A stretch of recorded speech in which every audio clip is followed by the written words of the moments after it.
Welcome to this week's edition of Mountain Outhouse. I'm your host, Jam. This is the crazy to happen in running this week. This week's stories include a new 48-hour world record, Snowlan's 14, and what state is trying to ban kids from running half marathons. We kick off this week's show in Hong Kong as the 2018 Ultra Trail World Tour began its round-the-world stopover of the planet's most iconic events. Some drama unfolded mid-race as reports of the top runner taking aid outside of checkpoints and then littering a water bottle made its way to the race directors.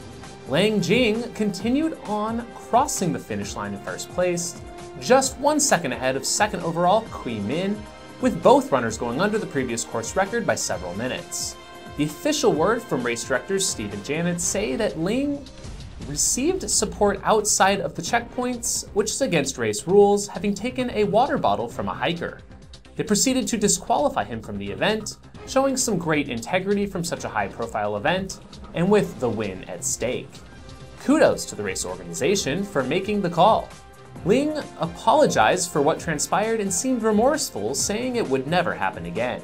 This change put Kui Min on top, with Cappuccino Cowboy Alex Nichols in the second position.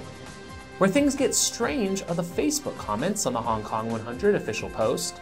Some comments saying that Lang took water without permission from the hiker, then littered. Others are saying he stole water from multiple people on course, so not sure really who to believe or what to believe out there.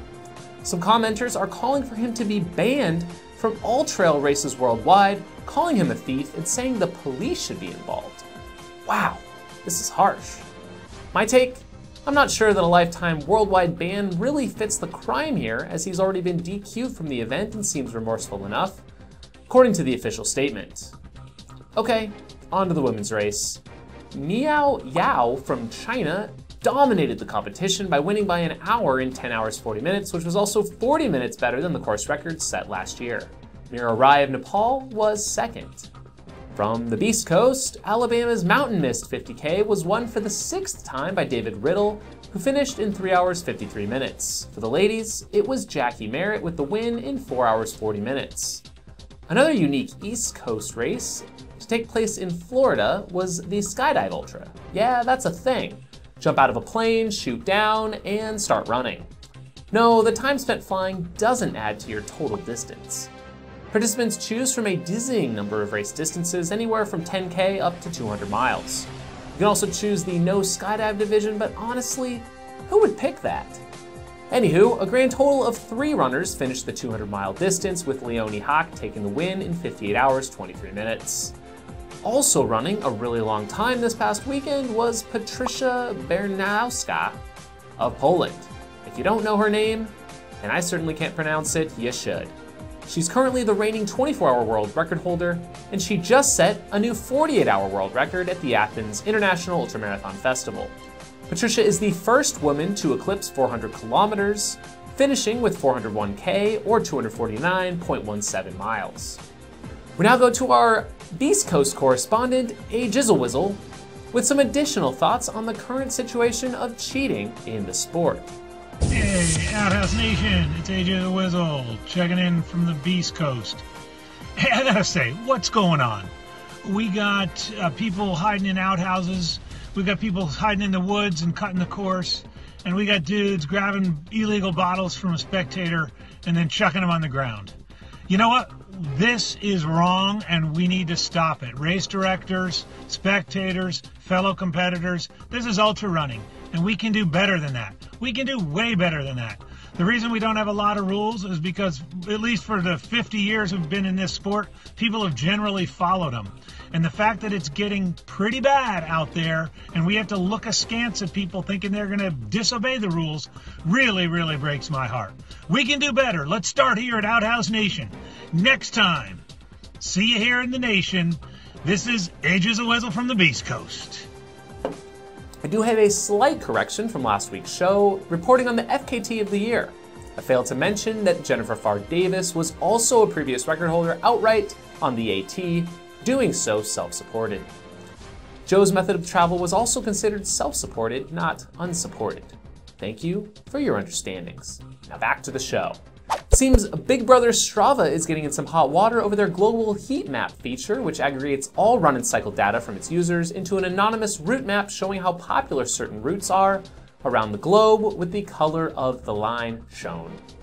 Someone recently figured out that the overseas US military base personnel tracking their fitness were potentially giving away locations and sensitive information on where military operations are abroad.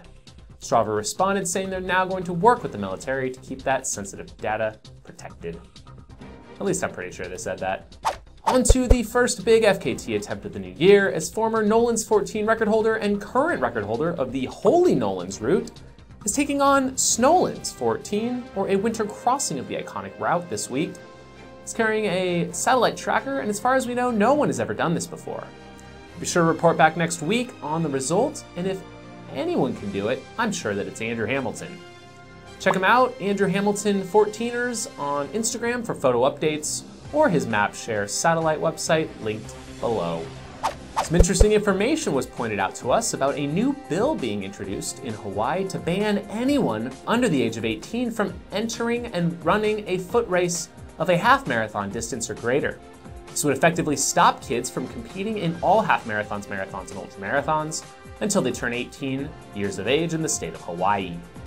Bill SB 2413 cites an article that says children can't absorb impact like adults can due to shorter legs and mechanics.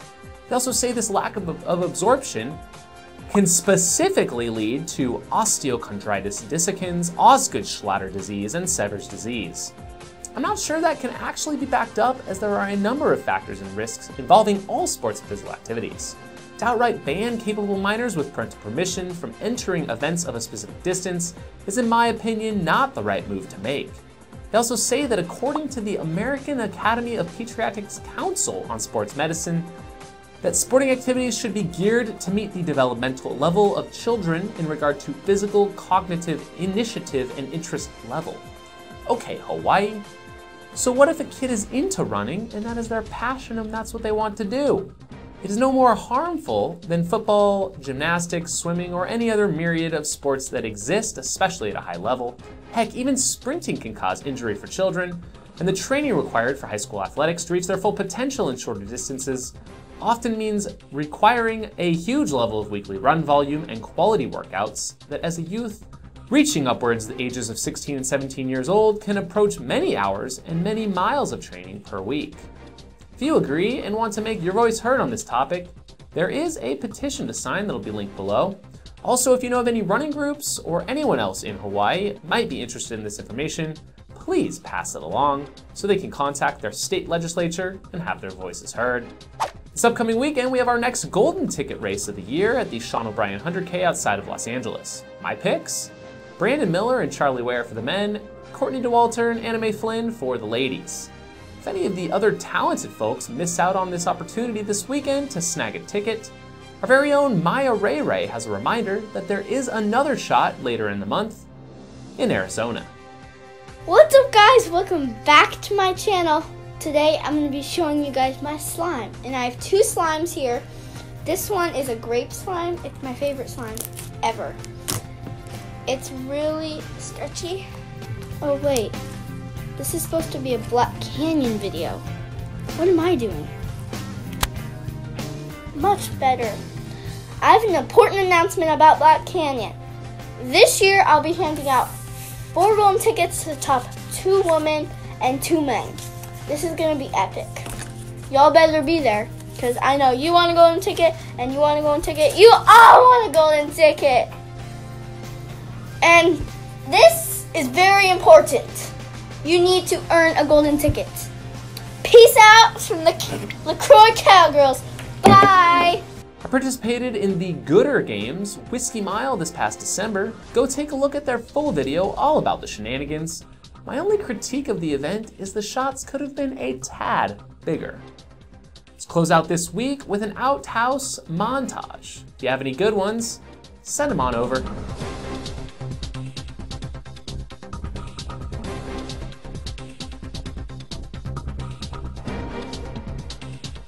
Thanks for tuning in, and we'll see you next time. If you have crazy stories to share or a question or feedback for the show, leave a comment below. And as always, a huge thank you to our Patreon supporters, you know who you are, who help keep the lights on around here. For info on that, please also check out the link below. Have a shitty week.